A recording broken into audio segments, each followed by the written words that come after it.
कि पेड़ कट रहे हैं और पूरा खनन पहाड़ों पे इतना जबरदस्त खनन हो गया है कि वो पहाड़ खोखले हो गए हैं। पहाड़ उन पेड़ों को संभाल नहीं पा रहे हैं, पूरे की पूरी जमीन बिल्कुल खिसक चुकी है।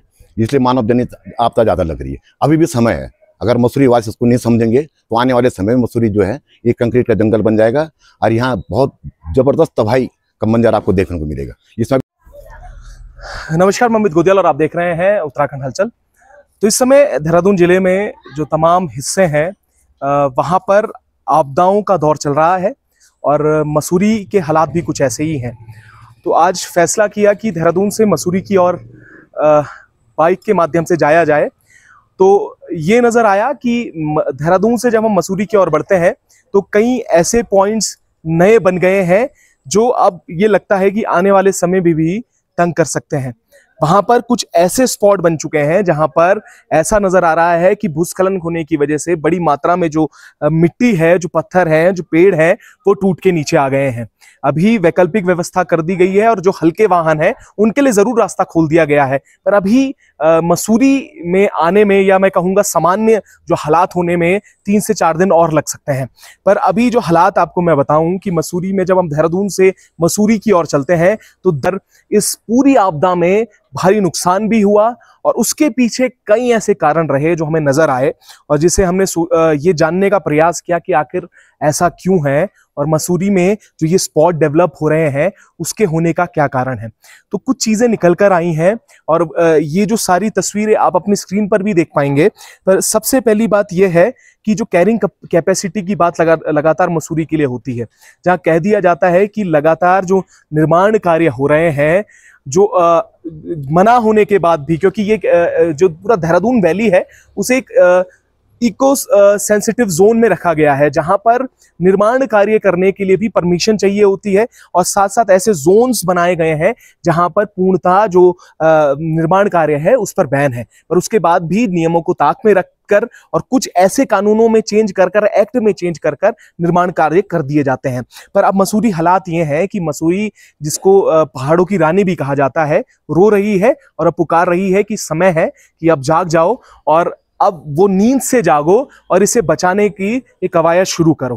क्योंकि लगातार जिस तरीके से ये स्पॉट डेवलप हो रहे हैं और जिस तरीके से आपदाओं ने ये एक तरह से पूरे लोगों को जगाया है, रायपुर क्षेत्र हो चाहे मसूरी का ये क्षेत्र हो, जहां पर ये बता दिया है कि किस तरीके से जो रिजॉर्ट्स बनाए जा रहे हैं, पहाड़ की कटिंग करके कुछ ऐसे रास्ते भी हमने देखे जहां पर कुछ जंगलात के बीच से रास्ते निकाल दिए गए हैं। कुछ ऐसे स्पॉट्स भी हमने वहां पर देखे हैं। तो ये किसकी परमिशन से हो रहा है ये भी देखने वाली बात है। जो आम यहाँ के जो लोग हैं वो भी आवाज अब इसकी उठाने लगे। प्रकृति के द्वारा जो आपदा है उसका तो हम सह सकते हैं, लेकिन जो मानव जनित आपदा जो है, जो मसूरी जैसे या उत्तराखंड के जो पहाड़ी इलाकों में जो हो रही है, ये मानव जनित आपदा है।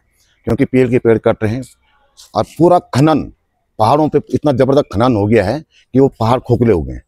पहाड़ उन पेड़ों को संभाल नहीं पा रहे हैं, पूरे की पूरी जमीन बिल्कुल खिसक चुकी है।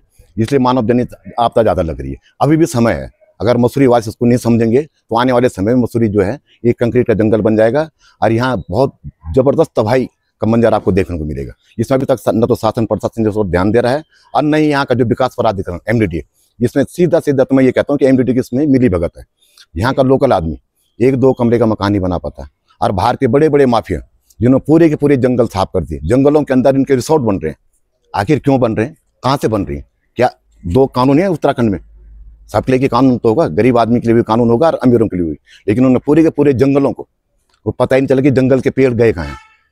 पहले कह रहा हूँ ना कि जब जहाँ JCB मशीन चलेंगे पहाड़ों में तो कंपन तो होगा, वाइब्रेशन होगा।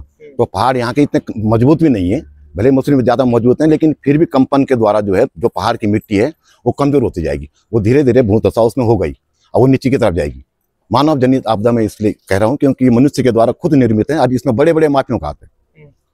मैं तो ये कहूँगा कि मसूरी को बचाना है तो अभी भी सचेत हो जाओ, सजग रहें, सब सजग हो जाएं। और ये जो बाहर के जो माफिया जो है ना, जो चंद पैसों के खातिर अपना 2 नंबर का पैसा यहाँ मसूरी में लगा रहे हैं, बड़े बड़े रिसोर्ट बना रहे हैं और सारे शासन प्रशासन की मिली भगत से, ये भ्रष्ट अधिकारियों नेताओं की मिली भगत इसमें उत्तराखंड में है और इन्हीं के बदौलत में यहाँ मसूरी का ऐसा विनाश हो रहा है। तरीके से ये आपदाएं आ रही हैं, सबसे ज्यादा अभी ये मसूरी के हालात ये हैं कि टूरिस्ट जैसे लॉकडाउन के हालात थे उस तरीके के हालात नजर आ रहे हैं। सड़कें सुनसान हैं और अभी सामान्य हालात होने में मैंने पहले ही आपको कहा कि 4 से 5 दिन लग जाएंगे। पर अब सवाल ये है कि आखिर आवाज कब उठेंगी और ये जो पूरा निर्माण कार्य जिस तरीके से चल रहा है और जिस तरीके से पूरे हालात हैं, इस पर रोक कब लग पाएगी और इसके लिए जिम्मेदार आखिर कौन है, किसकी शय पर ये सारी चीजें हो रही हैं। ये सवाल अपने आप में लगातार लोग भी पूछ रहे हैं और जो जनता इससे ग्रसित है, जो लोग पहाड़ों में यहाँ पर रहते हैं, जो मसूरी में रहते हैं, जिनके अपने छोटे यहाँ पर व्यापार हैं, वो भी कर रहे हैं, जिनकी सबसे ज्यादा मार उन लोगों को पड़ी है जो जिनका रोजमर्रा की जो टूरिस्ट है उन पर निर्भर रहने का कार्य है, वो उनका जो व्यवसाय है उस पर भी एक बड़ा इफेक्ट पड़ा है और साथ में किसकी शय पर, और ये समझना होगा। और ये तमाम लोगों को जो बुद्धिजीवी हैं वो भी लगातार आवाज उठा रहे हैं मसूरी को लेकर और ये कह रहे हैं कि मसूरी रो रही है, चीख चीख कर कह रही है और एक संकेत दे रही है कि अगर अभी नहीं तो फिर शायद बहुत देर हो जाए जब हम इस मसूरी को आपदा ग्रसित जो अभी हुई है और इससे बड़ी आपदा के लिए भी तैयार कर लें। और अब आप लोगों को फैसला लेना है कि आप लोग इसके लिए क्या कर सकते हैं, तमाम लोग क्या कर सकते हैं।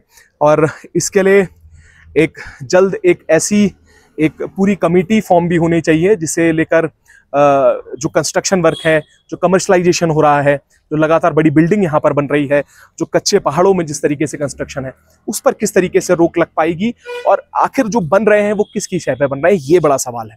तो अभी ये मसूरी के हालात हैं, रायपुर की तस्वीरें भी आपको दिखाई थी, उसके बाद कई अन्य ऐसी जगहें हैं जहां पर नंदानगर चमोली में जिस तरीके से पूरी तस्वीरें निकल कर आई हैं, ये पहाड़ संकेत दे रहे हैं, पहाड़ लगातार कह रहे हैं कि जिस तरीके से गतिविधियां पहाड़ों में बढ़ रही हैं और जिस तरीके से ब्लास्टिंग हो रही है और कच्चे पहाड़ नीचे आ रहे हैं, वो अपने आप में अब चुनौतीपूर्ण होने वाला है आने वाले समय में।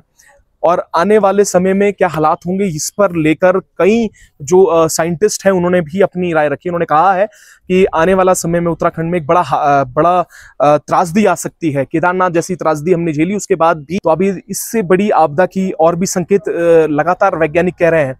तो अगर आज भी नहीं जागे तो शायद देर हो जाएगी जागने में। तो ये मसूरी हो, चाहे चमोली हो, चाहे पहाड़ के कोई और बागेश्वर पिथौरागढ़ हिस्सा हो, हम भी लगातार आपको इस पूरी जो ये चीजें हो रही हैं इस पर रोक कब और इस पर क्या सवाल उठाए जाएंगे, क्या इस पर बोला जाएगा, क्या कार्य किया जाएगा, वो भी दिखाएंगे। तब तक ऐसे जुड़े रहिएगा और देखते रहिएगा उत्तराखंड।